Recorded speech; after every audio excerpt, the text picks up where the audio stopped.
Shalom, selamat sore Ibu-Ibu PW Esther yang terkasih. Mari kita beribadah bersama Ibu-Ibu PW Esther walau di rumah saja. Terima kasih kepada Bapak Pendeta Charles Gultom yang telah menyiapkan firman Tuhan untuk kita sore hari ini. Mari kita memuji Tuhan dari lagu Ku Perlukan Juru Selamat.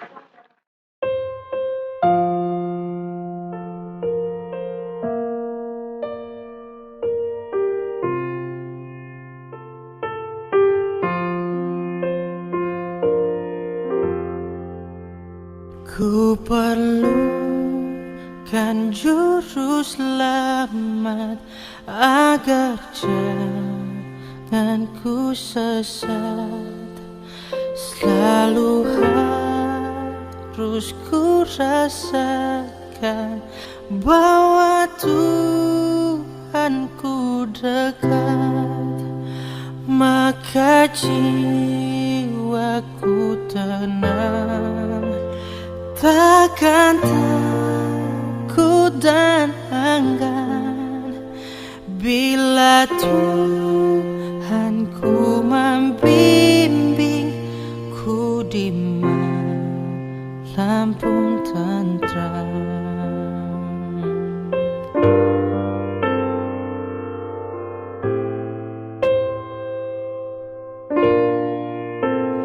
Ku perlukan juru selamat karena imanku lemah. Hiburannya menguatkan, sungguh tiada bandingnya. Maka jiwaku tenang, takkan takut dan enggan bila Tuhanku membimbingku di malam pun tentram. Bila Tuhanku membimbingku di malam pun tentram. Bila Tuhanku membimbingku di malam pun tentram.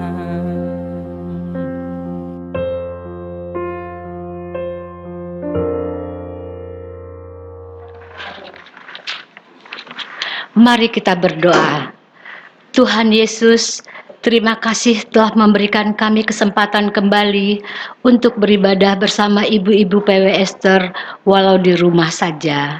Kami tetap merasakan kehadiran Tuhan saat ini. Mampukan kami mengikuti ibadah ini dengan sukacita.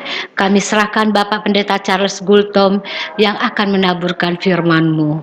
Terima kasih Bapak, kami serahkan ibadah ini dari awal sampai akhir hanya ke dalam tangan-Mu. Amin. Ibu-ibu yang terkasih, mari kita mendengarkan firman Tuhan yang disampaikan oleh Bapak Pendeta Charles Gultom. Untuk menyambut firman Tuhan sore hari ini, mari kita memuji Tuhan dari lagu Seperti Rusa yang Haus.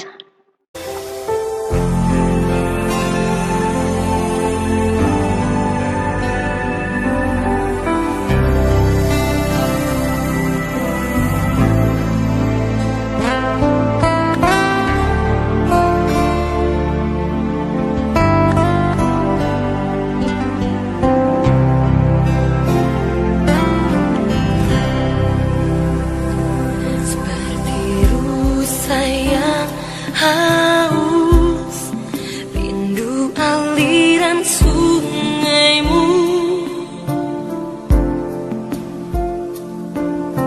Hatiku tak tahan menunggumu.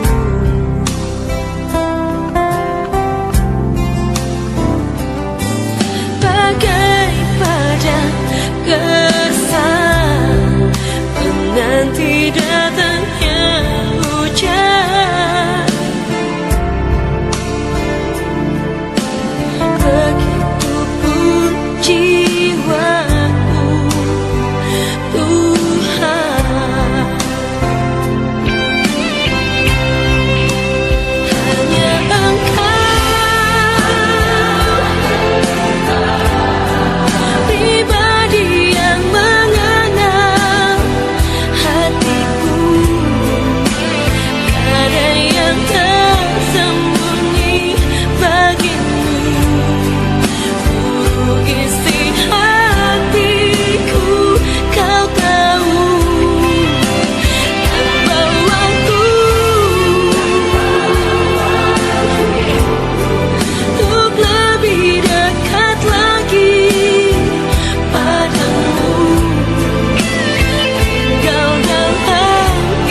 Shalom, selamat sore ibu-ibu PWSer yang diberkati oleh Tuhan.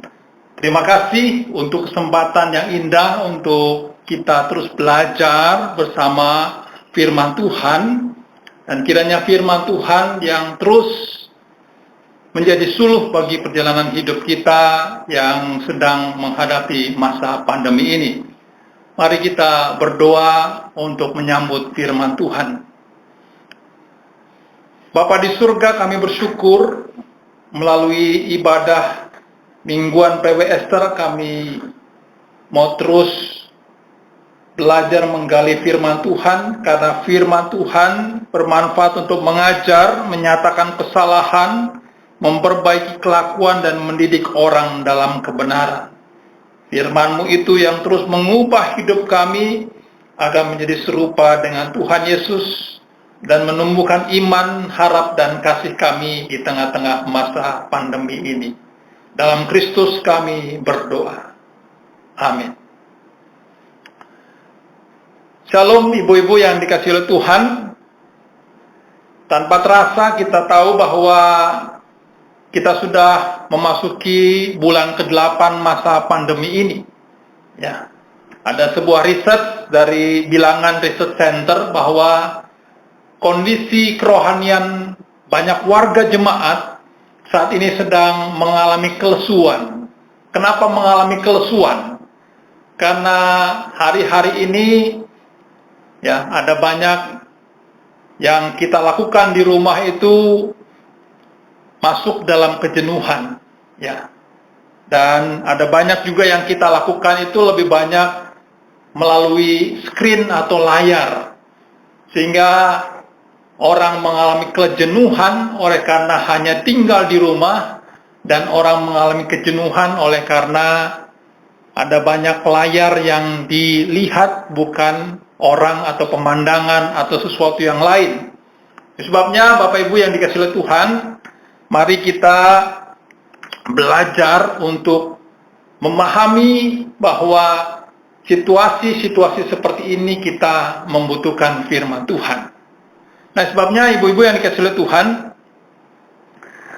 bagaimana kita bisa melewati masa yang penuh kejenuhan hari-hari ini? Ya, Alkitab berkata bahwa ibadah itu seperti latihan, ya, karena berguna untuk kehidupan hari ini dan untuk masa yang akan datang. Dalam 1 Timotius 4 ayat 7. Sebabnya ibu-ibu yang dikasihi Tuhan, mari ya, kalau kita mau terus bersemangat beribadah, kita perlu ingat dua hal ini, yaitu panggilan beribadah dan respon, ya. Jadi kenapa kita mengalami kejenuhan kalau kita beribadah? Mungkin kita perlu melakukan introspeksi diri tentang apa itu panggilan ibadah dan juga respon kita. Nah, firman Tuhan yang akan menjadi perenungan kita diambil dari 1 Samuel pasal 3 ayat 1 sampai 10.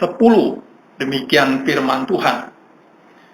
Samuel yang muda itu menjadi pelayan Tuhan di bawah pengawasan Eli. Pada masa itu firman Tuhan jarang. Penglihatan-penglihatan pun tidak sering. Pada suatu hari Eli yang matanya mulai kabur dan tidak dapat melihat dengan baik sedang berbaring di tempat tidurnya. Lampu rumah Allah belum lagi padam. Samuel telah tidur di dalam bait Allah, Tuhan, tempat tabut Allah. Lalu Tuhan memanggil, Samuel, Samuel, dan ia menjawab, ya Bapa. Lalu berlarilah ia kepada Eli serta berkata, ya Bapa, bukankah Bapa memanggil aku? Tetapi Eli berkata, aku tidak memanggil, tidurlah kembali. Lalu pergilah ia tidur. Dan Tuhan memanggil Samuel sekali lagi, Samuel pun bangunlah. Lalu pergi mendapatkan Eli serta berkata, ya Bapa, bukankah Bapa memanggil aku? Tetapi Eli berkata, "Aku tidak memanggil anakku, tidurlah kembali." Samuel belum mengenal Tuhan, firman Tuhan belum pernah dinyatakan kepadanya. Dan Tuhan memanggil Samuel sekali lagi untuk ketiga kalinya. Ia pun bangunlah, lalu pergi mendapatkan Eli serta katanya, "Ya Bapa, bukankah Bapa memanggil aku?" Lalu mengertilah Eli bahwa Tuhanlah yang memanggil anak itu. Sebab itu berkatalah Eli kepada Samuel, "Pergilah tidur, dan apabila ia memanggil engkau, katakanlah, berbicaralah Tuhan, sebab hambamu ini mendengar." Maka pergilah Samuel dan tidurlah ia di tempat tidurnya. Lalu datanglah Tuhan berdiri di sana dan memanggil seperti yang sudah-sudah, "Samuel, Samuel." Dan Samuel menjawab, "Berbicaralah, sebab hambamu ini mendengar." Demikian jauh pembacaan firman Tuhan. Yang berbahagia adalah setiap kita membaca, mencintai, dan melakukan firman dalam kehidupan kita sehari-hari. Terpujilah Kristus. Haleluya.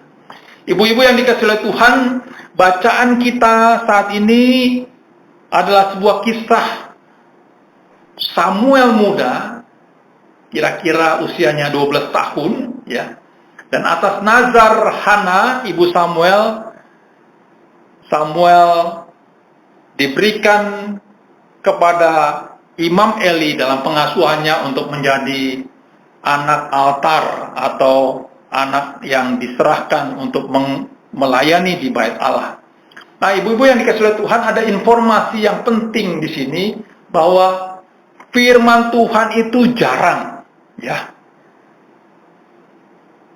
Dan penglihatan pun juga jarang.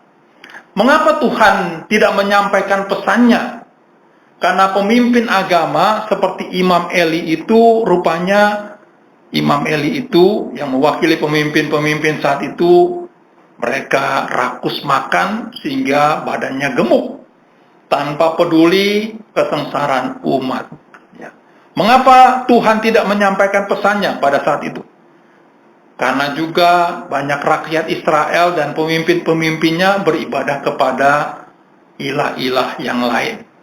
Nah, kembali kepada tema kita, ya, panggilan ibadah dan respon kita.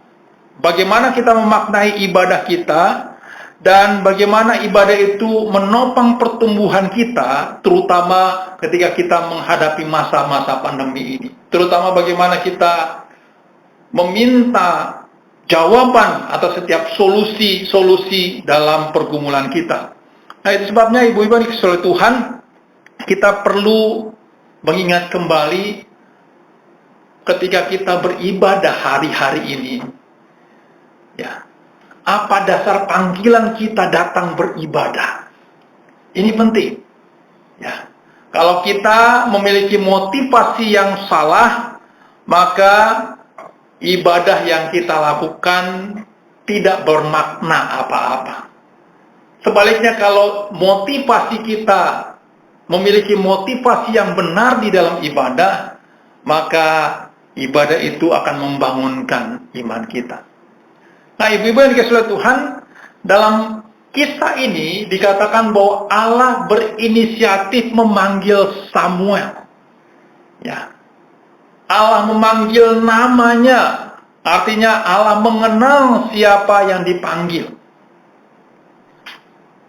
Sebabnya, ibu-ibu yang dikasihi oleh Tuhan, kalau kita beribadah di tengah-tengah PW Esther ini, ya, kita perlu punya pemahaman Tuhan sedang memanggil kita. Betul Tuhan bisa memakai PW Esther, betul Tuhan bisa memakai jadwal ibadah ini, tetapi kita tidak boleh bergantung pada PW Esther atau waktu-waktu di mana kita ditentukan ibadah. Kita harus punya pemahaman bahwa Tuhanlah yang hari ini, saat ini, jam ini memanggil kita. Ya. Bukan karena hari ini saya tampil supaya dilihat, bukan. Kalau itu menjadi motivasi utama, maka ibadah itu menjadi tidak bermanfaat buat kita, tidak memberikan pertumbuhan iman kita.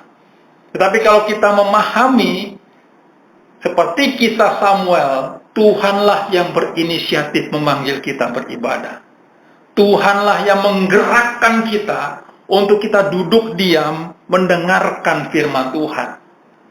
Nah, ibu-ibu yang dikasihi oleh Tuhan Yesus Kristus, sebabnya saya ingat sekali ada lagu sekolah minggu berkata, dengar dia panggil nama saya, dengar dia panggil namamu, dengar dia panggil nama saya, juga dia panggil namamu.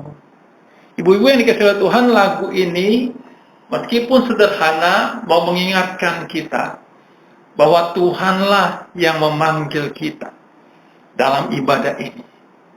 Tuhanlah yang menggerakkan kita untuk masuk dalam pengenalan makin dalam tentang tokoh-tokoh iman di dalam Alkitab, tentang Tuhan Yesus dalam kehidupan kita.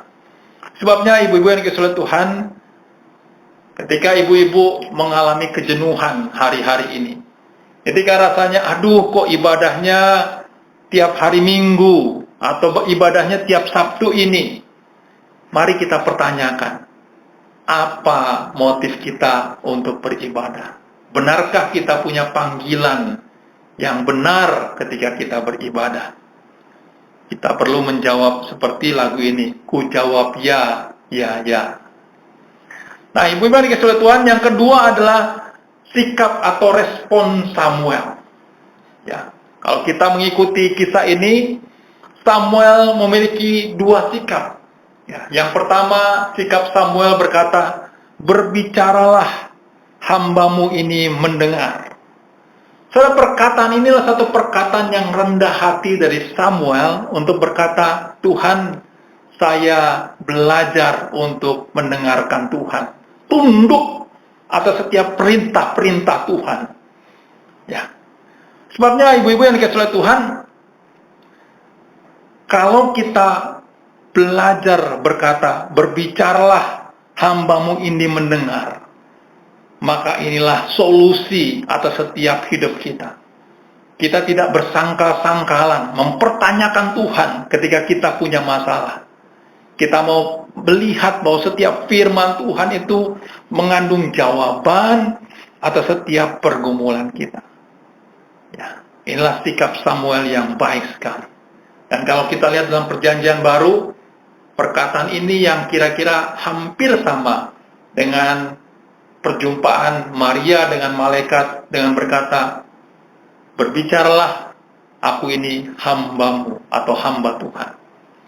Nah, ibu-ibu yang dikasihi oleh Tuhan, sikap yang kedua, ini yang lebih utama, yang lebih penting adalah ketika Samuel telah mendapatkan firman Tuhan, maka pagi-pagi benar Imam Eli menanyakan kepada Samuel tentang apa pesan Tuhan kepada Samuel.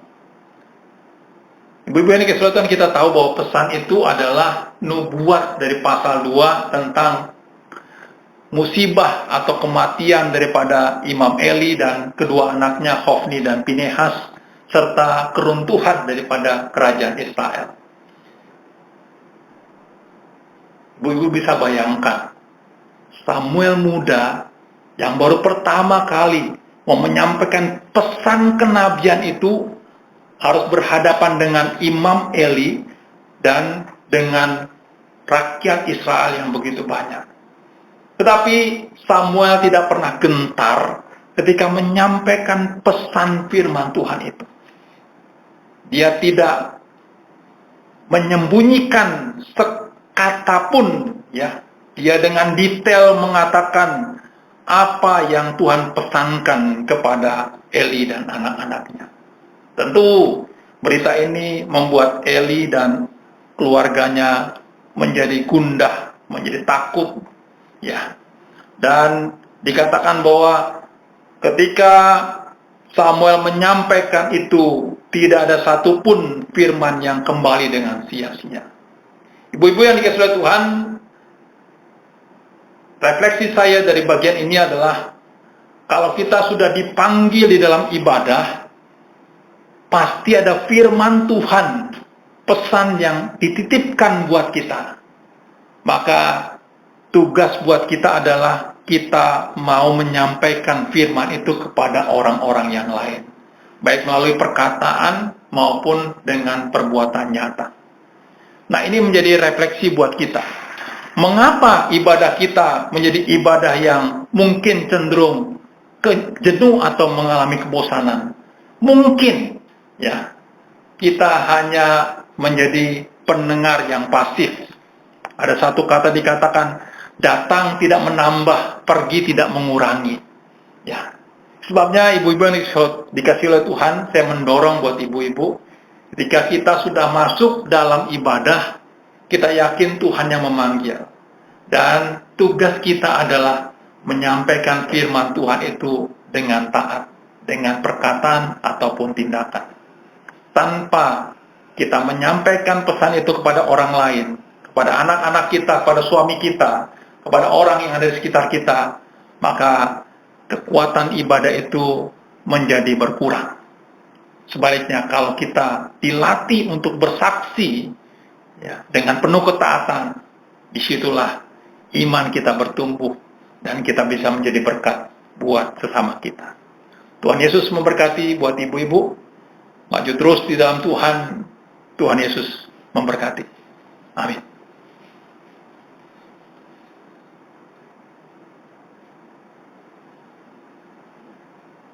Kita masuk dalam doa penutup. Ya. Ibu-ibu, mari kita satu dalam doa. Tuhan Yesus Kristus, kami bersyukur kami sudah belajar dari tokoh Samuel kecil, di mana ada dua pesan penting yang Tuhan sampaikan melalui kisah ini, yaitu panggilan ibadah dan juga ketaatan Samuel akan firman Tuhan. Kami percaya kalau dua pemahaman ini kami mengerti dengan jelas, maka setiap ibadah memberikan gairah, memberikan kekuatan, memberikan pertumbuhan iman bagi kami. Sebabnya ya Tuhan, murnikan terus motivasi kami beribadah, dan tolong kami agar kami menjadi pelaku-pelaku firman Tuhan, menyampaikan firman Tuhan itu kepada anak-anak kami, kepada suami kami, kepada orang-orang yang kami kasihi, supaya kami dilatih bukan hanya menjadi pendengar, tetapi menjadi pelaku dengan kata dan perbuatan. Kami bersyukur karena ibu-ibu semua dalam keadaan sehat, dan kami bersyukur karena gereja terus juga menjadi sahabat dalam perjalanan ibu-ibu untuk melewati masa pandemi ini. Berkati agar ibu-ibu terus menjadi tiang doa, menjadi penopang di tengah-tengah keluarga, menjadi agen-agen perubahan, supaya keluarga-keluarga kami dapat menjadi terang Kristus di tengah-tengah masa-masa pandemi yang penuh dengan kegelapan ini. Inilah doa kami ya Tuhan, di dalam nama Tuhan Yesus Kristus. Amin. Setelah mendengarkan firman Tuhan, mari kita memuji Tuhan dari lagu Waktu Tuhan Pasti Yang Terbaik.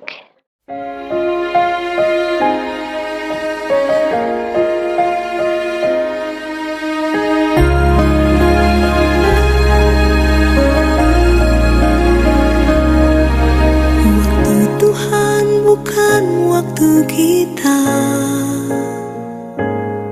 jangan sesali keadaannya. Untuk semua ada waktu Tuhan, tetap setia mengandalkannya. Segala yang terjadi di hidupku, janji Tuhan menghidupiku selalu. Ku yakin, percaya ada waktunya Tuhan, semua akan indah pada waktunya.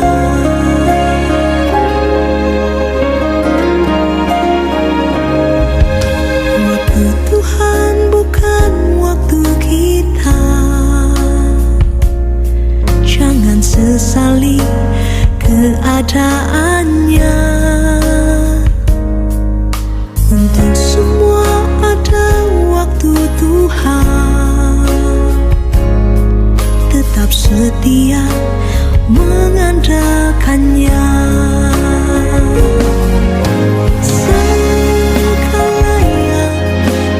terjadi di hidupku.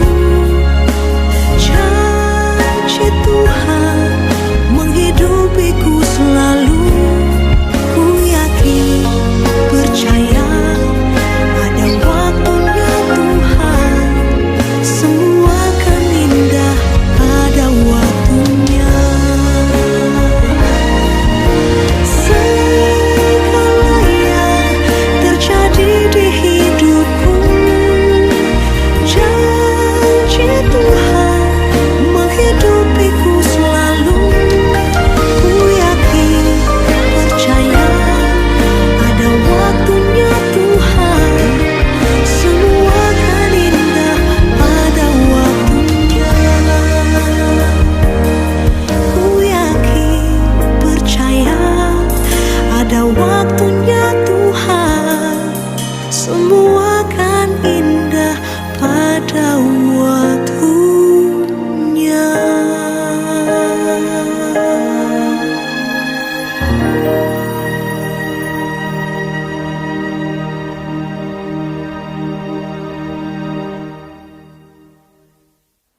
Mari kita berdoa syafaat.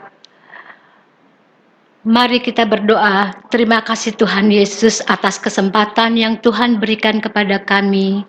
Dengan kerendahan hati, kini kami membawa doa-doa syafaat kami ke hadapan-Mu. Ibu-ibu, silakan menyampaikan doa syafaat masing-masing dengan diakhiri doa Bapa kami. Kita mulai.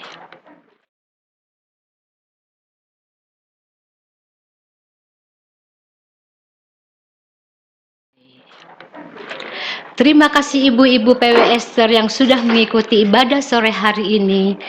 Kita sudah di ujung ibadah kita. Mari kita akhiri ibadah sore persekutuan wanita pada sore hari ini. Dan kita akan menerima doa berkat dari Bapak Pendeta Charles Gultom.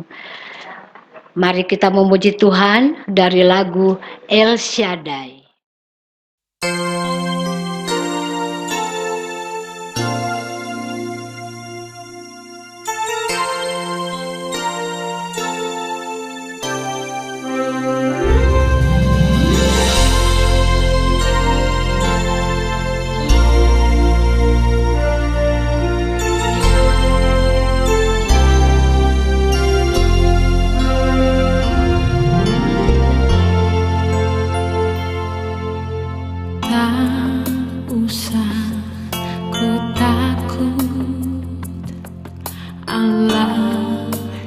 Menjagaku, tak usah ku bimbang. Yesus peliharaku, tak usah ku susah. Roh Kudus hiburku,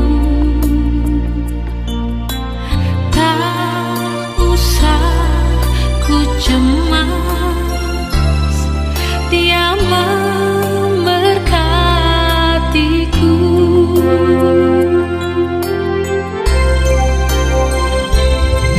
El Shaddai, El Shaddai, Allah Maha Kuasa. Dia Dia besar, El Shaddai mulia, El Shaddai, El Shaddai, Allah Maha Kuasa. Berkat-Nya melihat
Ibu-ibu PW Esther, ibadah kita sudah usai?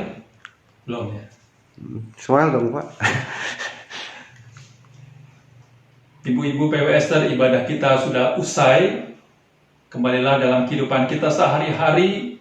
Jadilah berkat di tengah-tengah keluarga dan di tengah-tengah gereja. Dan terimalah berkat penyertaan Tuhan. Kasih karunia Tuhan Yesus Kristus, kasih Allah, persekutuan pengajaran, penghiburan, serta kuasa mujizat dari Roh Kudus menyertai kehidupan para ibu-ibu, keluarga, warga jemaat GKOI Petra Pondok Pucung hari ini, besok, sampai selama-lamanya. Amin.